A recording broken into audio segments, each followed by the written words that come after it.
जय श्री कृष्ण साथियों, अनोखे शब्द में आपका दिल से स्वागत है। साथियों, श्री कृष्ण कहते हैं शत्रु से भी ज्यादा घातक होते हैं ये लोग, भूल कर भी न मांगे इनसे मदद। साथियों, श्री कृष्ण ने अर्जुन से कहा, पार्थ, मैं तुम्हें एक कथा सुनाता हूँ, उसे सुनकर तुम समझ जाओगे कि हर प्राणी को उसके कर्म के हिसाब से ही फल मिलता है। प्रकृति हर किसी को अपनी राह चुनने का मौका देती है।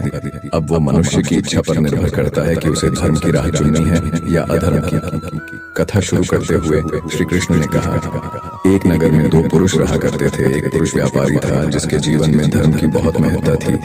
वो पूजा पाठ में यकीन रखता था। वो हर रोज मंदिर जाता था और दान धर्म भी करता था और हर रोज भगवान की पूजा करता था। वहीं दूसरा पुरुष बिल्कुल विपरीत था।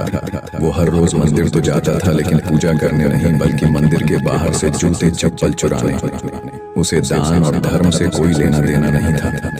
समय बीतता गया और एक दिन बहुत जोर की बारिश हो रही थी। इस वजह से मंदिर में पुजारी के अलावा कोई नहीं था।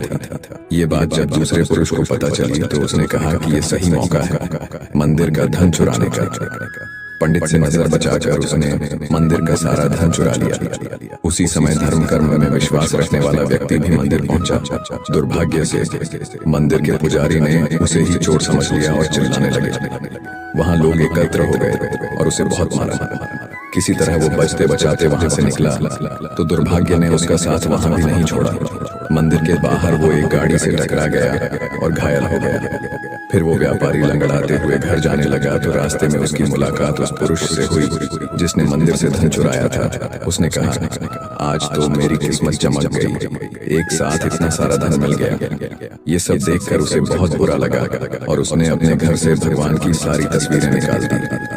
कुछ सालों बाद दोनों की पुरुषों की मृत्यु हो गई। मरने के बाद जब दोनों यमराज की सभा में पहुंचे और भले पुरुष ने दूसरे व्यक्ति को देखा तो उसे बहुत गुस्सा आया। उसने क्रोधित होकर यमराज से पूछ ही लिया, मैं तो हमेशा अच्छे कर्म करता था, दान में विश्वास रखता था, उसके बदले जीवन भर मुझे अपमान और दर्द ही मिला और इस व्यक्ति को नोटों से भरी पोटली। आखिर ऐसा भेदभाव क्यों?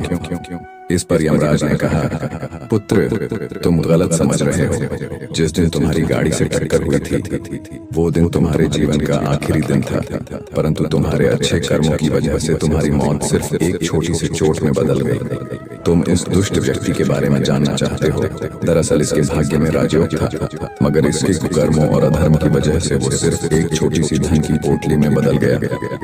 साथियों, वीडियो जरा सी पसंद आए तो वीडियो को लाइक और चैनल को सब्सक्राइब जरूर करें। धन्यवाद।